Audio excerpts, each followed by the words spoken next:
Bonjour, bienvenue dans cette vidéo où je vais vous présenter comment intégrer les polices Google Fonts à vos pages web. Sur la page web que vous voyez actuellement, j'utilise des polices classiques offertes par les terminaux. Si on passe sur le code, donc la police Arial pour le corps du texte et la police Times New Roman pour le titre. Moi, j'aime bien travailler avec deux polices différentes dans mes sites, une pour le corps du texte et une autre pour les éléments que je veux mettre en avant, comme notamment les titres et éventuellement les éléments importants, donc en gras. Donc, pourquoi utiliser des polices web? Le premier avantage des polices web, c'est que vous avez accès à plus de choix que les simples polices qu'on trouve sur les terminaux des ordinateurs et des smartphones. D'accord? Autre avantage, quand on utilise des polices classiques, dites classiques, on n'est jamais sûr à 100% que le fichier de police sera présent sur le terminal utilisé par votre visiteur. Donc il se peut très bien que, par exemple, sur un terminal Android, la police Arial ne soit pas présente. Et du coup, qu'est-ce qui va se passer? Le navigateur va trouver une police de remplacement. Ici, je peux préciser que la police de remplacement devrait être d'une certaine famille. Donc ici, la famille sans serif, c'est-à-dire sans empattement. A contrario, pour la police Times New Roman, on va utiliser la famille de police serif, c'est-à-dire avec empattement. Je rappelle, comme on le voit ici à l'écran, l'empattement, c'est la terminaison de chaque lettre par de petites barres, alors que sur une police sans serif, on remarque, comme par exemple ici, le G majuscule se termine simplement. Le problème avec ces polices classiques, c'est que si elles ne sont pas présentes sur le terminal de votre visiteur, eh bien, la police de remplacement chargée s'affichera et du coup, vous n'aurez pas un design qui sera parfaitement identique à ce que vous avez prévu. Donc, le grand avantage des polices web, c'est que vous êtes sûr à 100% que la police sera chargée et qu'elle sera identique à celle que vous avez utilisée lors de la construction de vos pages web. Travailler avec un service web comme Google Fonts, ça vous facilite la vie parce que c'est très très simple, vous allez voir, d'intégrer une police web. Pour faire ça, on va sélectionner une police pour ensuite l'intégrer à notre site.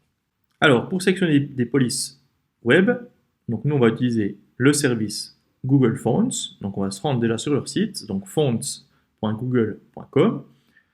Sur la page d'accueil, on va voir directement les polices proposées par Google. Donc, vous pouvez voir qu'il y a vraiment tous les styles de police, donc des choses vraiment très travaillées, des choses plus simples, plus classiques, de toutes les épaisseurs, des choses très créatives, écriture à la main, etc. etc. D'accord? Donc, prenez 2 minutes pour parcourir un petit peu ce catalogue, vous rendre compte de ce que vous offre le service Google Fonts comme type de police. Vous pouvez ici naviguer en utilisant les différents filtres. Donc, par exemple, si vous voulez que des polices vraiment faites pour mettre en avant vos textes, vous pouvez utiliser le mode display, par exemple, ici, où là, vous voyez, vous avez vraiment des polices bien épaisses avec différents looks sympas. Voilà. Donc, allez-y, cherchez, regardez un petit peu ce que vous pouvez trouver comme police. Quand vous avez terminé, vous revenez sur la vidéo et je vous montrerai comment sélectionner une police et l'intégrer à votre page web.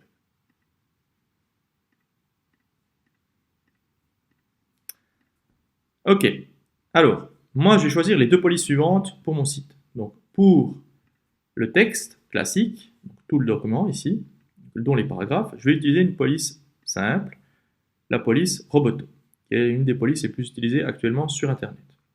Pour les titres, je vais prendre ici la police qui est juste à côté, Usei. Ça me permettra d'avoir un style légèrement différent pour mes titres. Ok?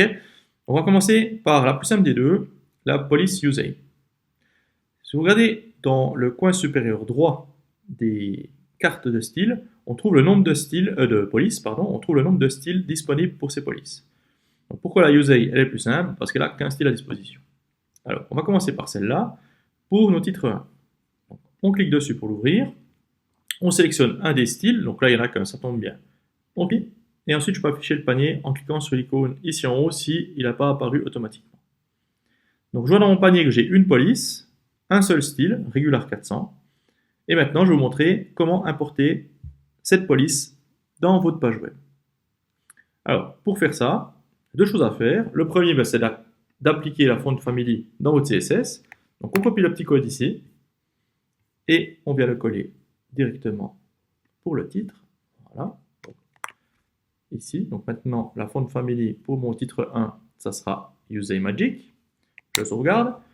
Et puis, deuxième opération, il faut préciser le poids de la police. Donc, très important, ici je retourne, je regarde quel poids, 400, donc je marque font weight 400. Voilà. Maintenant, il faut que je télécharge cette police dans mon code. Pour faire ça, je copie la balise link ici et je la colle en haut de ma page entre la balise meta et la balise title. Un petit peu d'aération, correction de la tabulation, je sauvegarde. Donc, c'est pas très propre. Voilà, une petite correction, et voilà. Donc ici, je vais télécharger mes polices, et ici, je vais appliquer ma police au titre 1. Ok? Téléchargement de la police, vous voyez qu'il y a deux links. Donc la première, c'est simplement une petite astuce pour gagner en rapidité. On fait juste un petit ping, c'est une petite demande de connexion sur le site de Google Fonts. Puis en deuxième, ici, on va télécharger le fichier de police. Ou les fichiers de police qui sont paramétrés ici. Donc ici, on voit la famille qu'on demande, c'est UseMagick. Ok? Voilà. Donc là, si on teste, on devrait avoir la police UseMagick comme titre 1. Et c'est le cas. Très bien. Donc, comme je l'ai demandé de le faire avant, bien préciser, n'oubliez pas de préciser l'épaisseur de la police. Pourquoi? Regardez pour ce titre 1, par défaut, le navigateur, ici, agent utilisateur, applique un font weight bold. Donc un font weight bold, ça équivaut à 700. Donc nous, il ne faut pas oublier de redonner la taille réelle qu'on a téléchargée pour cette police, c'est-à-dire 400. Et si je désactive ici ce style, vous allez voir tout de suite le changement. Vous voyez que la police devient un peu plus large et un peu plus épaisse. Voilà. Donc ça, c'est vraiment important, quand vous travaillez avec des polices web, de toujours préciser le font weight. Je referme le panneau d'inspection. Ok. Alors, qu'est-ce qu'on peut améliorer dans ce code? Donc, dans ce code, ce qu'on peut améliorer ici, c'est l'utilisation de ces balises link. Donc, imaginez, vous avez un site de 100 pages, vous aurez 100 fois ce bout de code qui va être répété dans l'entête de toutes vos pages. Le jour où vous souhaitez ajouter une variante de police ou une nouvelle police, il faudra rechercher et remplacer tous ces bouts de code. Donc, pas trop compliqué avec les outils de développement que vous utilisez, vous pouvez faire un rechercher, remplacer dans tout le site et faire le remplacement. Mais c'est quand même plus simple si on donne cette information à un seul endroit pour tout le site. Et pour faire ça, on va travailler avec une feuille de style externe. Dans la démo que je vous fais ici, on le fait dans le style interne à la page, mais comme vous le savez, les feuilles de style pour un site web, elles se feront dans un fichier séparé, un fichier CSS externe. Donc je vais supprimer ce link ici, voilà, je n'ai plus besoin, et je vais venir importer tout en haut de mon style ici, les fichiers de police. Et ça, je peux le faire grâce à la directive import. Alors, comment récupérer ce code-là? On va retourner sur le site Google. Voilà. Et au lieu d'utiliser la méthode link, on va utiliser la méthode @import. On copie le code entre les balises style. Voilà. Et on vient le coller tout en haut. Et ça aura le même effet que les balises link. Donc, si on retourne maintenant sur la page pour tester que ça fonctionne toujours, je rafraîchis et tout est bon. Ok? Donc moi je vous recommande de le faire ainsi, mais les deux méthodes marchent de la même manière. La link est peut-être un petit peu plus rapide que la directive import. Voilà. Moi personnellement je travaille toujours avec la directive @import. Ainsi j'ai cette instruction à un seul endroit pour tout mon site web. Voilà, donc deux méthodes. À vous de choisir celle qui vous convient le mieux. Ça dépend aussi du nombre de pages de votre site, etc. Ok. Donc on a terminé pour le titre H1. Donc essayez de reproduire ça chez vous.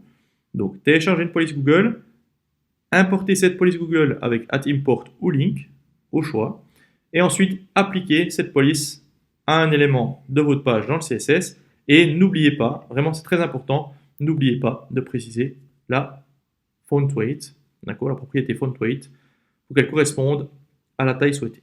Donc ici dans notre cas 400. Ok? Donc, où je retrouve ce 400, je vous remontre sur Google Fonts, ici, vous avez regular 400. C'est vraiment ce chiffre-là qu'il faut mettre. Ok? Alors, je vous laisse faire ça et vous mettez pause. Quand c'est terminé, je vous expliquerai comment remplacer la police du corps. Ok, bah j'espère que vous avez bien réussi à appliquer votre police Google. Sinon, bah, n'hésitez pas à me contacter pour un coup de main. Et maintenant, on va ajouter à notre catalogue de police, ici à notre panier des polices, une nouvelle police. Alors, je retourne sur la page d'accueil. Je choisis la police Roboto. Elle a 12 styles. Voilà. Et bien sûr, ici, je ne vais pas prendre tous les styles. Parce que chaque fois que je fais un style, chaque fois, il y a des données en plus à télécharger, ce qui va ralentir notre site. Comme vous le savez, la légèreté et la rapidité d'un site, c'est une des choses les plus importantes pour garantir un surf agréable à vos visiteurs. Alors, on va prendre pour le corps du texte la variante classique, regular 400. Donc j'ajoute à mon panier. Donc je vois ici dans mon panier qu'il y a la police Roboto qui s'ajoute et le regular 400. Je vais aussi prendre la variante italique parce qu'il se peut que j'utilise du texte italique dans mes paragraphes, par exemple. Et je vais prendre la variante grasse. Donc la variante grasse, c'est la variante bold, comme vous le savez. Ça équivaut à 700. Tac. Et là, je vais me poser la question, est-ce que je vais prendre la 700 italique? Est-ce qu'il risque d'avoir dans mon site des textes qui sont à la fois gras et italiques dans le corps de texte? Donc ça dépend de vos contenus. Moi, je choisis ici de ne pas l'ajouter, car pour l'instant, je n'ai pas ce cas qui s'applique à mon site. Voilà. Vous voyez qu'il y aura encore plus gras, ou aussi maintenant, ce qui est aussi tendance, des polices ici très, très étroites, très fines. Voilà, donc choisissez ce que vous voulez, hein. Vous n'êtes pas obligé de recopier ce que je fais, mais prenez plusieurs variantes. Voilà, donc mon panier s'est agrandi, donc il a mis à jour ici le petit code, donc dans le import, je vais recopier ça. Voilà, je vais remplacer mon ancien import. Voilà, donc ici je vois tout de suite que j'ai déjà la famille Roboto et la famille UseImagick, et je vois les variantes pour le Roboto italique, weight 400, etc.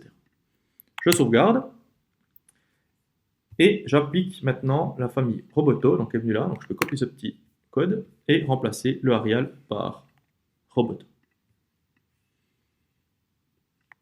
Voilà. Tout de suite, derrière, j'oublie pas, c'est le police web maintenant, j'ajoute le font weight ici à 400. Et je vais tester tout ça.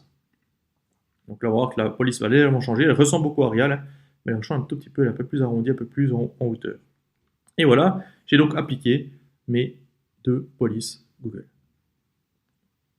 J'inspecte pour être certain que tout s'est bien passé. Voilà, donc mon paragraphe, dans les calculés, ici je vois que la famille actuelle c'est Roboto. Je le vois aussi ici, hein, la règle body applique la Roboto avec un font weight de 400. Donc voilà pour ces polices web. Une petite chose à préciser sur l'utilisation de ces polices web, elle n'a pas que des avantages. Le grand désavantage d'utiliser une police web, notamment une police web Google, c'est que Google ne va pas se priver d'inspecter tous les visiteurs qui vont télécharger cette police. Donc bien entendu, chaque personne qui passe sur votre site sera scannée par Google et Google pourra créer un historique et dire voilà, Paul, Laure et Jean sont venus visiter votre site à telle date parce qu'ils fournissent la police web. D'accord? Donc pour ceux qui s'intéressent d'avoir un surf plus privé, vous pouvez trouver sur Internet des tutoriels, des petits sites Internet, des outils Internet qui vous permettent de télécharger les polices Google pour les installer sur votre propre serveur web. Voilà, ça pourrait être parfait, c'est ce qu'il faudrait faire. Voilà. Donc voilà pour le désavantage des polices web. Sinon, pendant que vous travaillez, quand vous apprenez le HTML et le CSS, c'est très pratique pour s'amuser et appliquer des polices un peu fantasy à vos pages web. Donc n'usez pas non plus des polices fantasy. Essayez de vous restreindre à l'utilisation de 2 polices différentes sur votre site web. Ensuite, jouez avec les couleurs et les tailles ou les styles de police. Je dirais même grand maximum 3 polices différentes sur un site web. En principe, on s'arrête à 2. Voilà, j'espère que cette vidéo vous aura été utile. Je vous souhaite une belle programmation, amusez-vous bien, soyez créatifs et à bientôt.